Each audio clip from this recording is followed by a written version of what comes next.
Assalamualaikum warahmatullahi wabarakatuh. Sahabat aspirasi, jumpa lagi dengan Odi Fitriadi dalam podcast DPRD Kabupaten Tangerang.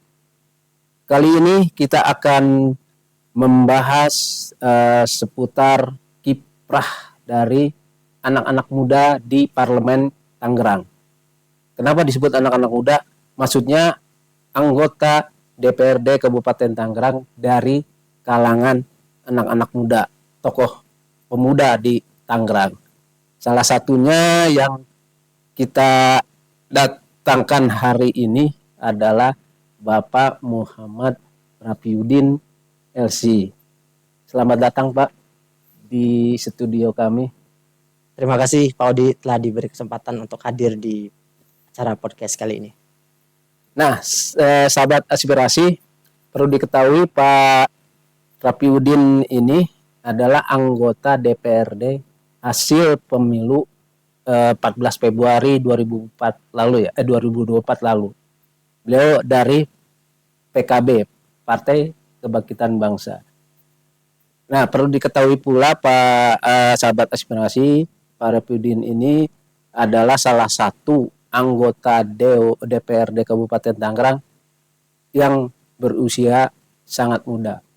Kelahiran April 97 kalau nggak salah. 1997, berarti umurnya masih baru 28 tahun.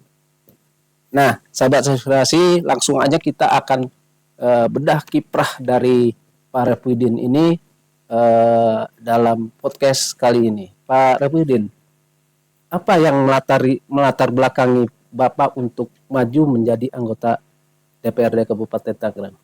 Baik Pak Odi, saya ini lahir dan besar di wilayah Pantura. Pantai Utara. Wilayah Pantura itu terkait akses dan fasilitas terhadap dunia pendidikan tidak sama dengan wilayah barat maupun dengan wilayah selatan. Berangkat dari situ, saya meyakinkan diri untuk memperjuangkan persoalan Pantura melalui jalur parlemen. Yang mudah-mudahan adanya saya bisa menjadi bagian dari solusi untuk percepatan baik terhadap akses, fasilitas pendidikan dan yang lain sebagainya di wilayah Pantura. Sebelumnya Pak Rafiuddin, saya manggilnya Pak Rafiuddin apa Bung ini ya? Karena kalau kita panggil Bapak kayaknya masih bisa banget. Panggil aja biasa aja. Bung aja ya. Baik. Bung Rafiuddin, sebelum menjadi anggota Dewan, apa aktivitas Bung Rafiuddin? Sebelum saya menjadi anggota Dewan, aktivitas saya adalah pertama mungkin aktivis sosial. Yang kedua juga saya sebagai seorang guru atau pengajar di salah satu sekolah swasta.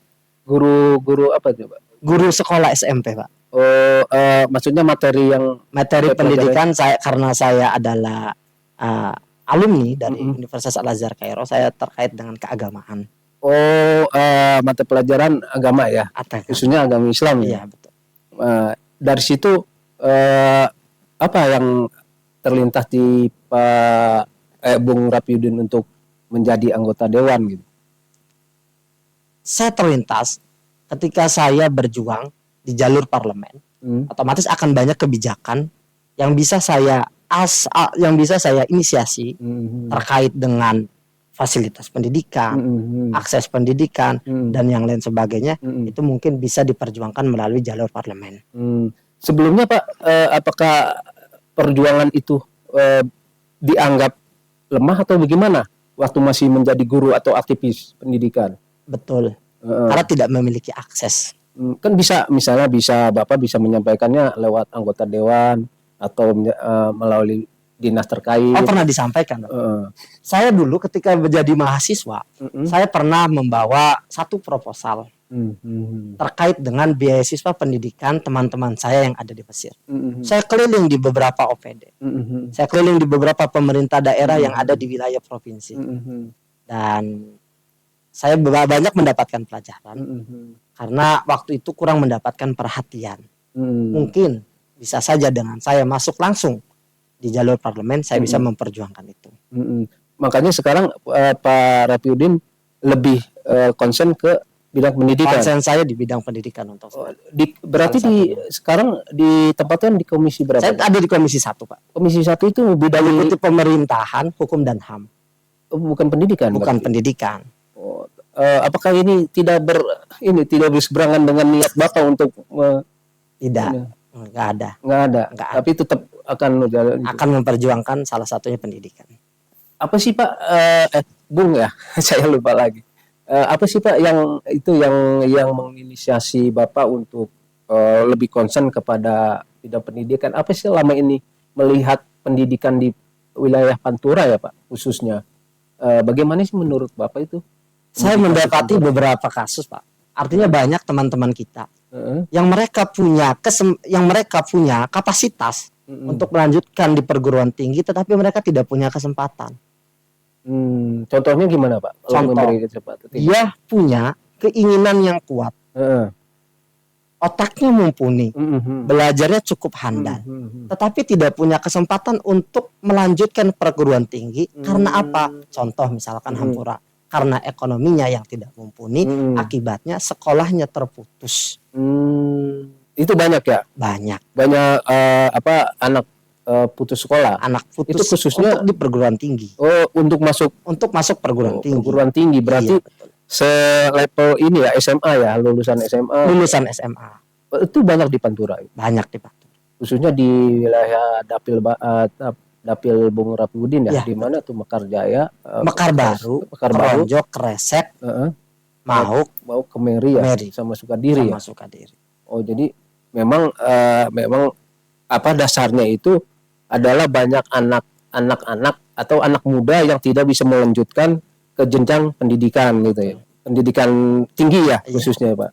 Nah, ini kan Bung Rapiudin ada profil dari Bung Rapiudin yang selintas saya baca itu adalah untuk menginisiasi adanya konsep satu sarjana satu desa gitu. Satu desa satu sarjana. Betul. Ini gimana sih konsepnya Pak? Bisa dijelaskan loh. Saya kalau seandainya desa itu kan Pak tidak pernah berhenti memproduksi harapan. Semua orang-orang besar itu lahir dari desa kebanyakannya. Benar, iya. Artinya kalau satu desa itu dia memiliki SDM yang dibiayai oleh pemerintah daerah, yang dibiayai oleh desa atau oleh desa, maka dia memiliki sense untuk memajukan desanya. Kalau selama ini apakah tidak ada sarjana di desa, misalnya di desa Ketapang misalnya? Ada. Desa ada sarjana-sarjana di desa itu ada. Terus kenapa Bapak malah Pak Bung Rapiudin malah mengajukan satu sarjana satu desa? Artinya terkait dengan biaya siswanya, terkait dengan memberikan fasilitasnya, terkait dengan ketika dia kuliah kita yang membiayai dan yang lain sebagainya. Oh gitu ya. Jadi kalau memang lebih konsen kepada spesifik bidang yang akan diberi beasiswa bagi satu sarjana satu desa itu. Nanti misalnya program itu jalan, ini si sarjana ini bakalan ditempatin di mana misalnya di pemerintahan desanya atau gimana Pak? Yang ada di konsepnya itu gimana Pak? Saya mendapati beberapa pelajaran ada di salah satu kabupaten yang sudah merealisasikan program ini. Ada di Kabupaten Goa. Dia merealisasikan kegiatan ini. Dari mana pos anggarannya? Yang di Kabupaten Goa itu pos anggarannya terdapat pada dana desa. Dana desa. Disisikan nilai anggaran sebesar 20 juta yang khusus diperuntukkan untuk mahasiswa yang ingin belajar kuliah. Gitu. Yang mau melanjutkan sekolahnya ya ke perguruan tinggi. Iya, itu nanti bisa menjadi masukan saya nanti ke pemerintah daerah. Ataupun yang kemarin saya perjuangkan, saya ngobrol dengan Pak Sekda terkait dengan anggaran beasiswa. Ada atau tidak Pak? Karena mandatory spending mengenai tentang anggaran, bahwa tidak ada anggaran beasiswa untuk di luar negeri, pemerintah daerah itu tidak ada kewajiban itu. Karena kewajiban pemerintah daerah itu adanya di pendidikan dasar dan sanawiyah saja dan SMP saja. Sampai terkait SMP dengan pendidikan SMP saja. Gitu kan. Ternyata pemerintah daerah itu punya asosiasi, yang asosiasi itu punya program terkait dengan beasiswa. Ada kota yang 25 mahasiswa itu diperuntukkan untuk belajar ke luar negeri, ada 50 mahasiswa kota yang diperuntukkan untuk dalam negeri. Mudah-mudahan program itu terrealisasi di tahun anggaran 2025 ini. Gitu. Untuk di kabupaten juga untuk ada? Di kabupaten. Bung Rapiudin sudah mengajukan ke... Saya sudah mengajukan ke pemerintah daerah, khususnya ke Pak Sekda, Pak Soma. Saya ngomong terkait dengan gagasan saya, terkait dengan inisiasi saya, dan mudah-mudahan itu terrealisasi di tahun ini. Tahun ini ya Pak? Ya mudah-mudahan. Sudah ada Pak, misalnya Bung Rapiudin bisa punya daftar listnya, siapa saja nih nanti yang akan dijadikan? Belum. Nanti kita caranya akan membuka satu lembaga yang mungkin nanti lembaganya apa kita beri nama Akbar Inisiatif atau yang lain sebagainya, yang lembaga itu menginisiasi bagi siapa saja yang ingin mendapatkan atau ingin melanjutkan ke jenjang perguruan tinggi, kita bisa mengikuti seleksinya. Nanti kita kenapa melalui seleksi di dalam internal satu lembaga itu, agar mereka itu memiliki sense, agar mereka itu memiliki rasa bahwa ketika mereka telah belajar, dibiayai oleh pemerintah daerah atau dibiayai oleh anggaran dana desa, ketika pulang nanti, setelah nanti ia lulus dari apa yang telah dapatkan dari universitasnya, akan kembali kepada pemerintah daerah, mengabdi kepada pemerintah daerah dari apa yang ia dapatkan. Berarti sudah ada rencana Bung Rapiudin untuk membentuk sebuah lembaga seleksi itu tadi? Sudah. Nanti akan dikerjasamakan dengan dinas terkait atau apa Pak? Mungkin soal seleksi itu.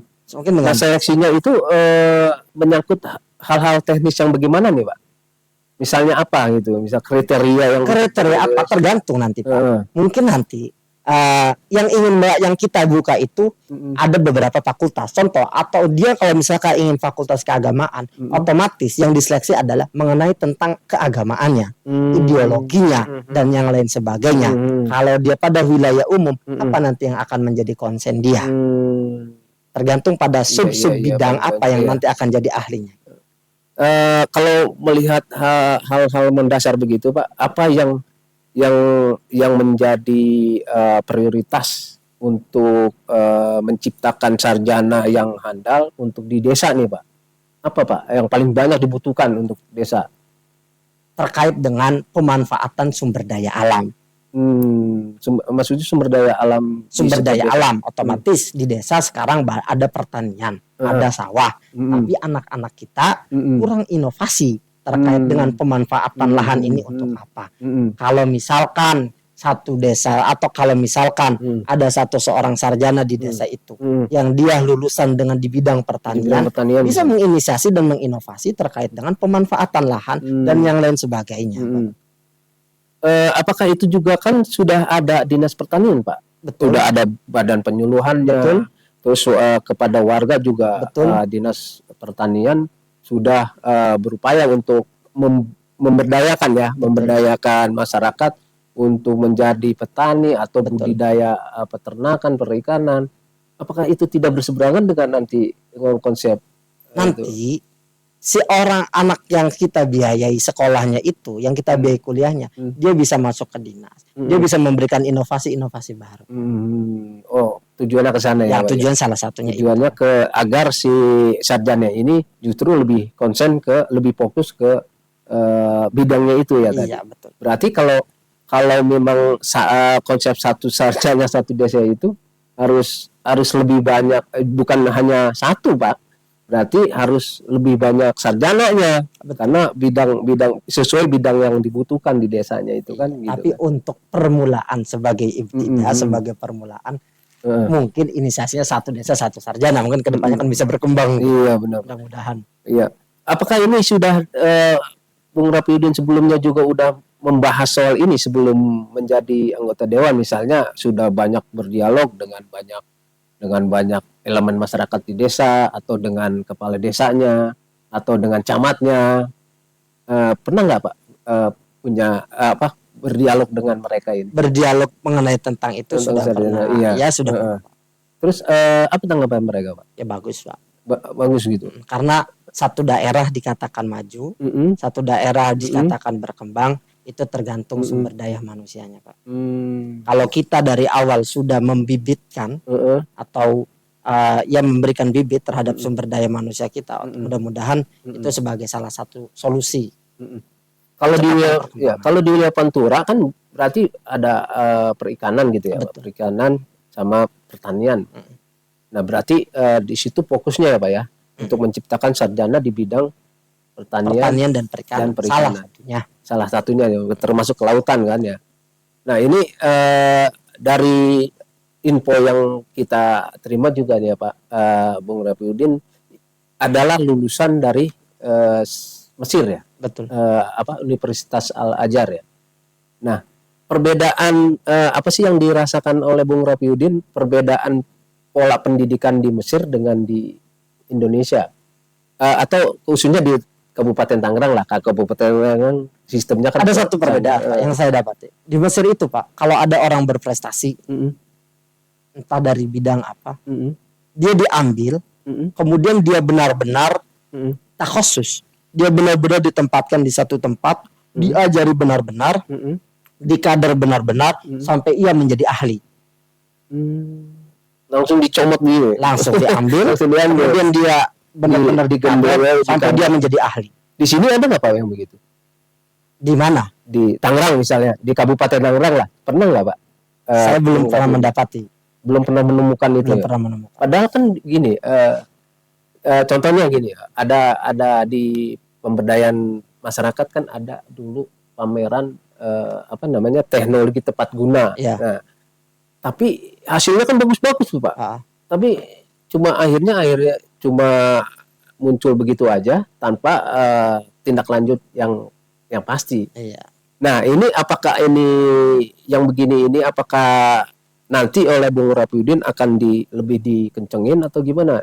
Polanya gimana? Sistem memantau orang-orang. Bagaimana sistemnya? Pak. Ada satu lembaga. Contoh misalkan, nanti saya akan membuat lembaga yang saya beri nama Akbar Initiative Center misalkan. Itu udah pasti Pak? Udah punya gironya, punya keinginannya kencang saya. Ketika lembaga itu sudah dibuat, kita buat misalkan kita ingin mencari seorang penulis, kita kader. Dan yang lain sebagainya terkait dengan sains, teknologi dan yang sebagainya, videografer dan lain sebagainya, itu bisa kita kader ketika kita mendapati orang-orang yang ahlinya itu. Lebih memperbanyak pengkaderan ya, perlombaan dan tesis dan sebagainya gitu ya Pak ya. Apakah ini tidak berbenturan dengan anggaran? Nah, kan ada pemilihan begini, dari mana anggarannya? Nah, itu Pak. Iya, kan ada yang bilang, mana duitnya, dari mana duitnya? Kita mau bikin begini, duitnya nggak ada. Nanti kita cari itu. Apakah ini nanti Pak Rafiuddin, Bang Rafiuddin sebagai anggota parlemen tentunya kan bisa bisa meminta alokasi dana itu. Biasanya di pos mana nih Pak ngambil dana untuk pengkaderan itu Pak? Pengkaderan pendidikan itu apa dari dinas pendidikan atau bagaimana? Atau dari OPD lain misalnya, dari pemberdayaan, dari apa? Bisa dari pemberdayaan, bisa dari dinas pendidikan ataupun bisa dari ada dana hibah itu Pak. Oh jadi memang dananya itu nanti apakah akan juga menggunakan metode penggalangan dana atau donatur, bapak angkat dan sebagainya? Ya kita kira kalau misalkan kita sudah mulai idza sadaqal azmu wa hasabil. Kalau kita niatnya sudah kuat itu mudah-mudahan kedepannya jalannya pasti ada. Wah, berarti Bung Rafiuddin ini termasuk donatur ya. Bapak angkat dari para anak-anak desa yang ingin maju berkembang ya. Nah, pengalaman Pak Bung Rafiuddin ya waktu belajar di Mesir itu apa sih Pak pengalaman yang paling berkesan gitu untuk bisa diterapkan di Kabupaten Tangerang ya? Pengalaman di Mesir itu berapa tahun Pak? Saya di Mesir 5 tahun Pak. 5 tahun ya? Ya. Di Mesir itu kita benar-benar dibentuk Pak. Dibentuk untuk menjadi seorang ahli. Kalau dia sampai doktor itu pasti dia benar-benar dibentuk menjadi seorang ahli Pak. Seorang ahli dokter yang gitu. Kalau misalkan dia ngambil filsafat, dia benar-benar dibentuk menjadi seorang ahli filsafat dan lain sebagainya. Kalau dia mengambil fikih dan sebagainya, dia benar-benar dibentuk menjadi seorang ahli, menjadi ilmuwan. Berapa jam Pak mau belajar untuk mendapat pembelajaran di selama masih sekolah di Mesir sana? Kalau di Mesir itu ada jami apa? Oh, Ada jami. Kalau jami itu kan terkait dengan contoh di masjid. Nah, pengajian-pengajian yang tidak terorganisir kayak jami itu. Jadi setiap tiang-tiang masjid itu ada pengajian, Pak. Kalau di Al Azhar itu. Oh. Ada pengajian tafsir, ada pengajian akidah, ada pengajian fikih dan sebagainya. Kalau jamiahnya itu terkait dengan universitas. Yang terorganisir gitu, Pak. Ada jamnya. Jam kuliah dari jam 9 sampai jam 3 gitu. Kalau itu secara seminggu. Kalau dari jami dari pagi sampai malam itu ada pengajiannya. Oh, tiap saat tuh ada. Tiap saat ada dari pagi, misalkan pagi jam 8 ada kajian apa, dari ba'da zuhur sampai asar ada kajian apa, dari ba'dal maghrib sampai isya ada kajian apa, dari ba'da isya sampai malam ada kajian apa. Oh, jadi memang berbeda-beda, Pak ya? Beda. Secara resminya ada selama berapa jam itu? Iya. Kalau di Indonesia kan berapa jam itu kuliah berdasarkan SKS gitu kan? Kalau di sini juga menerapkan sistem SKS juga? Menerapkan sistem SKS, di kuliahnya menerapkan sistem SKS. Tapi kalau di jami-jami itu nggak ada. Bebas aja gitu, bebas Pak. aja. Tapi mahasiswa atau pelajar itu bisa memilih, Pak, bisa memilih jami itu terkait keinginan dia, apa yang ingin dia khatamkan ngajinya, kitab apa yang dia apa yang dia inginkan. Dia tinggal memilih, Pak. Kalau dia ingin menjadi seorang ahli qiraat ada. Ahli qiraat baca Quran itu ada. Berarti dia khusus pada Al-Qur'an. Jadi memang ada pilihan-pilihan di sana yang memang buat meningkatkan mutu itu ya, Pak. Betul. Ya. Selain di jalur resmi tadi, jamiah ya namanya. Jami untuk pilihan bebas. Kalau jamiah untuk secara resminya gitu. Iya. Nah, itu apa yang bisa Bung Rafiuddin ambil untuk diterapkan di Tangerang ini, Pak? Dari sistem yang ada di sana, Pak, di Universitas Al-Azhar misalnya. Sistem belum bisa, Pak. Belum bisa, Pak. Kayaknya. Karena sistem itu mungkin kalau kita punya lembaga sendiri bisa pakai sistem itu. Tapi kalau untuk pada level pemerintah daerah kayaknya belum bisa, karena itu kan lembaga, Pak. Oh, jadi memang harus ada kebijakan yang kalau sistem pendidikan di Indonesia kan sudah terpusat di itu kan terkait dengan culture, iya, kan? Terkait dengan budaya itu. Iya. Nah, kalau terkait dia tadi culture dan budaya, kalau menurut Bung Rafiuddin itu budaya masyarakat Tangerang itu khususnya di Pantura ya. Ini bagaimana sih, Pak? Apa bagaimana dia merasa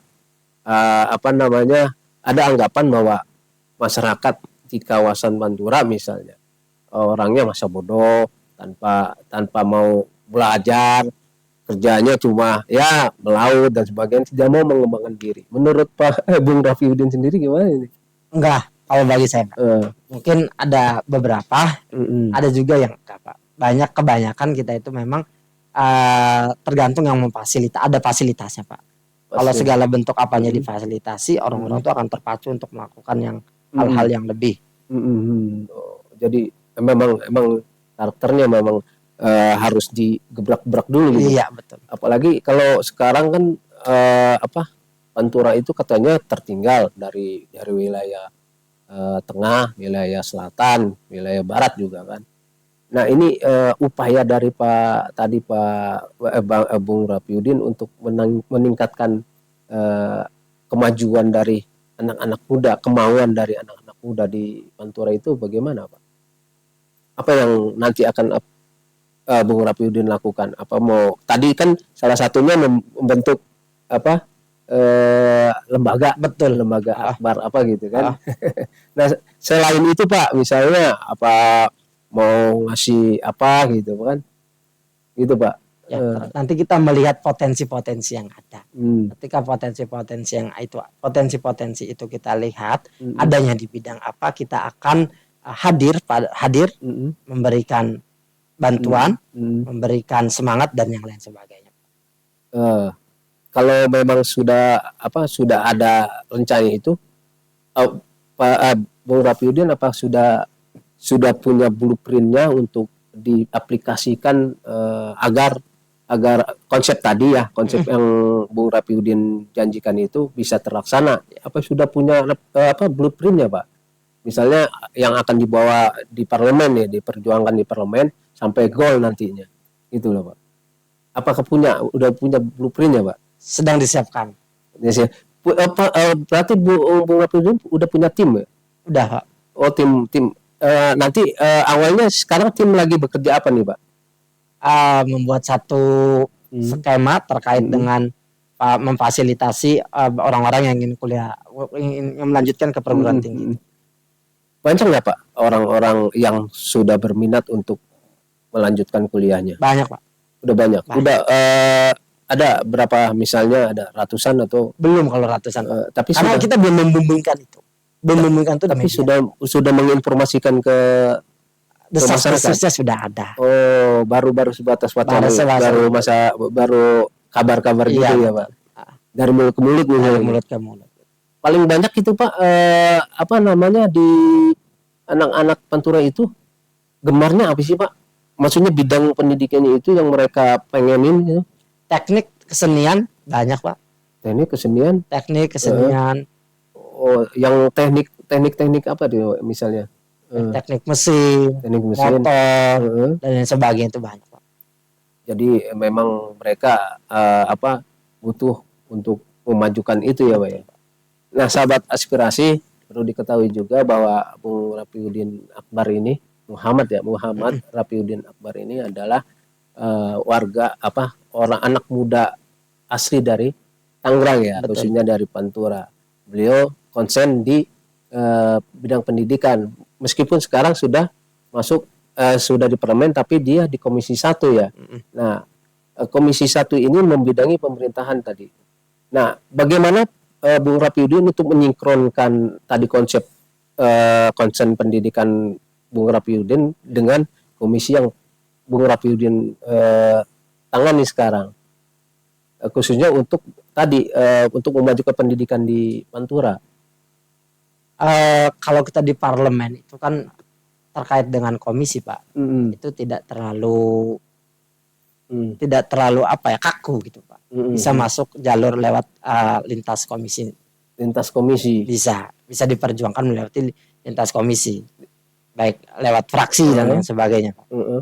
Nah, selain tadi itu cukup menarik, Pak, Bung Rapiudin ingin membentuk tadi lembaga pendidikan, apa namanya? Akbar Initiatif. Nah, ini nanti konsennya di bidang pendidikan tadi ya? Iya. Konsepnya nanti apakah menjadi sebuah tempat penampungan orang-orang putus sekolah atau gimana, Pak, nanti aku? Bagi siapa saja yang ingin melanjutkan ke perguruan tinggi. Kemudian lembaga itu terkait dengan seleksinya, Pak. Seleksi internal, baik dari segi ideologi dan yang lain sebagainya, atau bisa dalam bahasa tadi yang Bapak sampaikan, tempat penampungan. Tempat penampungan berarti kan? Ya. Tempat penampungan anak-anak yang putus sekolah tapi ingin melanjutkan ke perguruan tinggi. Nah, seleksinya nanti teknisnya seleksi ketatnya gimana nih, Pak, Bung Rapiudin, untuk menyeleksi teman-teman yang mau melanjutkan ke perguruan tingginya? Nanti mungkin kita ada sub bidang materi-materinya, Pak. Baik dari nanti tentang kepancasilaan dan yang lain sebagainya. Khususnya ke soal Pancasila itu. Iya, betul. Tapi kan tadi dia pengen Bung Rapiudin pengennya agar mereka seleksi agar bidang-bidangnya mengena gitu kan. Iya, betul. Nah, seleksinya di sini melibatkan para pakar juga kan? Harus. Nah, itu tadi para pakar ini yang perlu maksudnya diprioritaskan ya kan, untuk mendidik mereka. Nah, seleksinya itu apakah kriterianya yang bagaimana dulu nih, Pak? Apakah yang diutamakan ya prioritasnya apa, mereka yang anak-anak dari kalangan kurang mampu, atau bagaimana? Apa yang dia punya kecerdasan tapi dia nggak punya biaya misalnya. Lebih tepatnya yang berprestasi dan mohon maaf kurang ekonomi. Oke, sahabat aspirasi, demikian kita sudah berbincang dengan Bung Rapiudin seputar kiprah dari anggota Dewan Muda di DPRD Kabupaten Tangerang. Bung Rapiudin bisa langsung punya closing statement untuk sahabat aspirasi. Innamal ya. Oke. Ada pepatah Arab mengatakan innamal mar'u hadisun liman ba'dahu. Seseorang itu akan menjadi objek cerita bagi orang yang ditinggalkannya. Kun hadisan hasanan liman wa'a, maka jadilah objek cerita bagi orang-orang setelahnya tentang kebaikannya. Punya maksudnya ada lebih lagi untuk cukup? Cukup. Oke, sahabat aspirasi, demikian kita sudah berbincang banyak tentang kiprah dari Bung Muhammad Rapiudin Akbar, anggota DPRD Kabupaten Tangerang. Semoga apa yang kita bincangkan tadi menjadi informasi dan sekaligus ilmu bagi kepentingan masyarakat Kabupaten Tangerang. Mari kita jaring aspirasi, kita dorong realisasinya, kita awasi bersama. Saya Odi Fitriadi, sampai jumpa lagi. Assalamualaikum warahmatullahi wabarakatuh. Waalaikumsalam warahmatullahi wabarakatuh.